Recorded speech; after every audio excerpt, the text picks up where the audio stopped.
students, so today we're going to start our chapter number 18, paragraph writing.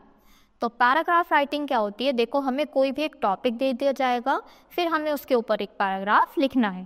पहले हम समझते हैं उसको कैसे लिखते हैं, क्या क्या चीज़ें हमें ध्यान रखनी है, फिर हम उसके बारे में भी पढ़ेंगे. A sentence is a group of words that expresses a complete idea. तो एक सेंटेंस क्या होता है? ऐसा ग्रुप ऑफ वर्ड्स जो हमें मीनिंग कन्वे करे. Sometimes more than one sentence is required to write about something. पर कभी कभी ऐसा होता है हम किसी चीज़ को एक सेंटेंस में नहीं बता सकते, तो हमें 2-3 लाइन्स लिखनी होती है. We then need to use many sentences. तो फिर हमें बहुत सारे सेंटेंसेस उसके बारे में लिखने पड़ते हैं. When sentences about a particular topic are written together, जब एक ही टॉपिक के बारे में बहुत सारे सेंटेंसेस एक साथ लिखे जाते हैं, दे फॉर्म अ पैराग्राफ, वो मिलकर ही पैराग्राफ बनाते हैं. अ पैराग्राफ है sentences that talk about one main idea. तो वो एक चीज़ के बारे में हमें बताते हैं. Before writing a paragraph think about what you want to write in the paragraph. तो जब आप पैराग्राफ लिखो उससे पहले सोचो हमें उसमें क्या क्या लिखना है. अ पैराग्राफ है sentences that talk about one main idea. तो वो सेंटेंसेस उसी के बारे में होने चाहिए, ये नहीं है कि हम इधर से उधर से कुछ भी लिख दें. तो have sentences about a single topic, यानी उसी टॉपिक से रिलेटेड होने चाहिए, करेक्ट ऑर्डर में होने चाहिए, और जो ओपनिंग और क्लोजिंग सेंटेंसेस हैं वो भी बहुत अच्छे होने चाहिए. और be easily readable and understood by the reader, यानी जो उसको पढ़ रहा है वो अच्छे से उसको समझ सके. अच्छी राइटिंग में लिखने हैं और अच्छे ही वर्ड्स यूज़ करने हैं. तो देखो, सबसे पहले हमें टॉपिक है माय नेबर, यानी पड़ोसी. तो हमें उसके ऊपर एक छोटा सा पैराग्राफ लिखना है. तो my neighbour is a young uncle. तो मेरे नेबर एक यंग अंकल है. ही लिव्स अलोन, वो अकेले रहते हैं. He is very fond of children, उन्हें बच्चों से बहुत ज़्यादा प्यार है. The children fondly call him uncle happy, और बच्चे ज़्यादातर वो खुशी रहते हैं तो उनको अंकल हैप्पी भी बोलते हैं. वो एक टॉल मैन है. He is like a friend at all, वो एक दोस्त की तरह ही रहते हैं.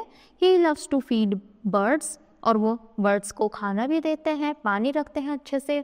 Whenever we are bored, we go to his house, और जब भी हम बोर होते हैं हम उनके घर चले जाते हैं. We play games like Ludo and Scrabble, तो हम गेम्स भी खेलते हैं साथ में. My mother invites him for all occasions in the family, और जब भी हमारे घर पे कोई फंक्शन होता है मम्मा उनको ज़रूर इनवाइट करती है. I like to spend time with him, और मुझे उनके साथ टाइम बिताना अच्छा लगता है. Everyone likes his company, और सबको ही उनके साथ रहना अच्छा लगता है. He tells many mythological stories to us, और वो हमें बहुत सारी स्टोरीज भी सुनाते हैं.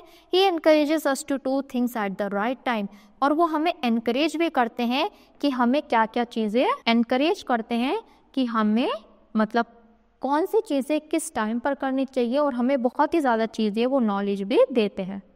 फिर everyone in the neighbourhood loves and respect him, तो जितने भी लोग हैं वो सभी उनसे बहुत ज़्यादा प्यार करते हैं और साथ ही साथ उनके रिस्पेक्ट भी करते हैं.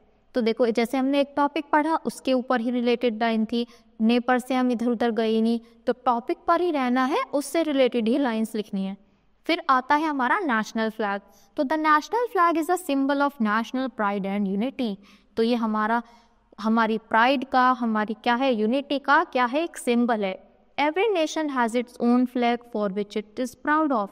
तो सभी कंट्री का अलग अलग होता है. ये हमारी कंट्री का है, इंडिया का फ्लैग है, तो सभी कंट्रीज़ के अलग अलग फ्लैग होते हैं, सिंबल होते हैं, जिसके ऊपर वो बहुत ज़्यादा प्राउड फील करते हैं. India is very proud of its national flag. तो इंडिया तो बहुत प्राउड फील करता है. It is try coloured. तो देखो, ये 3 कलर का होता है, इसलिए इसको ट्राई कलर बोला. सेफ्रन ऑन टॉप, जो सेफ्रन होता है ऑरेंज कलर, वो किसके लिए स्टैंड होता है? सेक्रीफाइस को बताता है. देखो, जो सैफरन होगा वो सेक्रीफाइस बताएगा कि कितने हमने सेक्रीफाइस करे. जो वाइट कलर है वो पीस यानी शांति को दर्शाता है, प्योरिटी को दर्शाता है. और जो ग्रीन कलर है वो प्रॉस्पेरिटी को, यानी हमारी इंडिया में कितनी हरियाली है वो सब देखते हैं. लोग एक साथ मिलकर रहते हैं. हमारे भारत ने क्या क्या सेक्रीफाइस किया, तो सभी कलर के अलग अलग मीनिंग है. They teach us the Ashok chakra in the white and has spot. देखो, इसमें क्या होता है, एक ब्लू कलर का ऐसा सर्कल जिसको हम अशोक चक्र बोलते हैं. They teach us to work for 24 hours, और उसमें कितने होते हैं, 24. तो वो हमें ये शो करते हैं कि हमें 24 आवर क्या करना चाहिए, कुछ ना कुछ सीखना चाहिए, कुछ ना कुछ काम करते रहना चाहिए। India is a peace loving country, तो यहाँ पर सब लोग बहुत अच्छे से रहते हैं, एक दूसरे की हेल्प करते हैं। We believe in live and let live, कि हम ऐसा कह कि हम खुद भी अच्छे से रहे और दूसरों को भी रहने दें। Our national flag give us the message of hope and courage, तो ये हमारा नेशनल फ्लैग हमको ये मैसेज देता है कि हमें हार नहीं माननी चाहिए और कभी भी मतलब करेज, जो भी काम करें अच्छे से करें। It is the moral duty of every Indian to respect the flag, और ये सब की क्या है, एक ड्यूटी है कि अपने फ्लैग की रिस्पेक्ट करें, उसको कभी भी गंदा नहीं बोलना चाहिए, हमेशा उसकी रिस्पेक्ट करो। तो ये क्या था, नेशनल फ्लैग पे हमने पढ़ा, ऊपर हमने नेबर पे पढ़ा। तो ऐसे हमें कुछ भी टॉपिक दे सकते हैं, हम पे उसे क्या लिखना है, उसके बारे में ही कुछ लाइंस हमें लिखनी है, तो इसी को हम क्या बोलते हैं, पैराग्राफ। तो आज के लिए इतना ही। Thank you.